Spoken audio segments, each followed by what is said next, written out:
నమస్తే, welcome to Pallavi TV. Online shopping దిగ్గజం Flipkart sellers కి ముంబైలోని కన్స్యూమర్ ఫోరం గట్టి షాక్ ఇచ్చింది.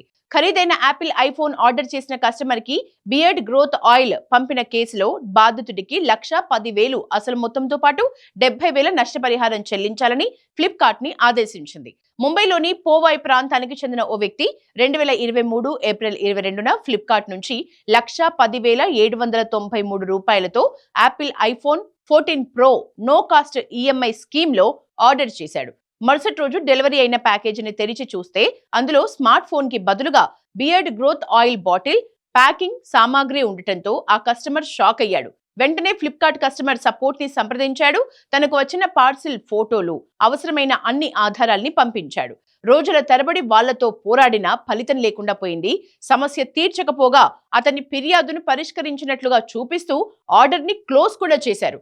దీంతో విసిగిపోయిన బాధితుడు న్యాయం కోసం చివరికి ముంబై అదనపు వినియోగదారుల వివాదాల పరిహార ఫోరం ని ఆశ్రయించాడు.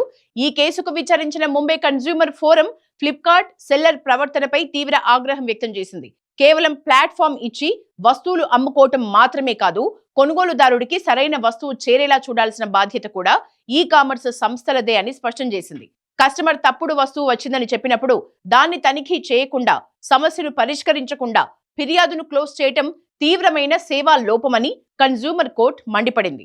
ఈ కేసులో ఐఫోన్ తయారు చేసిన యాపిల్ ఇండియా కంపెనీ కూడా ఒక ప్రతివాదిగా ఉంది. అయితే తాము కేవలం రీసెల్లర్స్ కి ఉత్పత్తుల్ని అమ్ముతామని, ప్యాకింగ్ లేదా డెలివరీలో తమకు ఎలాంటి సంబంధం ఉండదని ఆ సంస్థ వాదించింది. ఈ వాదనతో ఏకీభవించిన ఫోరం లోపమంతా డెలివరీ, ప్యాకింగ్ లోనే ఉందని తేల్చింది. యాపిల్ కంపెనీకి ఈ వివాదంతో సంబంధం లేదని స్పష్టం చేస్తూ వారిపై ఉన్న ఫిర్యాదును కొట్టేసింది. ఇక ఈ వ్యవహారంలో ఫ్లిప్కార్ట్ అలాగే సదరు సెల్లర్ ఇంటర్నేషనల్ వాల్యూ రీటైల్ ఇద్దరిది తప్పు ఉందని కోర్టు తేల్చింది. బాధితు నుంచి తీసుకున్న 1,11,793 రూపాయలను 9% వడ్డీతో కలిపి తిరిగి ఇచ్చేయాలని ఆదేశించింది. దీంతో పాటు కస్టమర్ కి కలిగించిన మానసిక వేదనకు గాను 50,000 నష్టపరిహారంగా, కోర్టు ఖర్చుల కింద మరో 20,000 చెల్లించాలని స్పష్టం చేసింది. ఈ మొత్తాన్ని 45 రోజుల్లోగా చెల్లించాలని తీర్పు ఇచ్చింది. మొత్తంగా బాధితుడికి 1,80,000కు పైగా పరిహారం అందనుంది.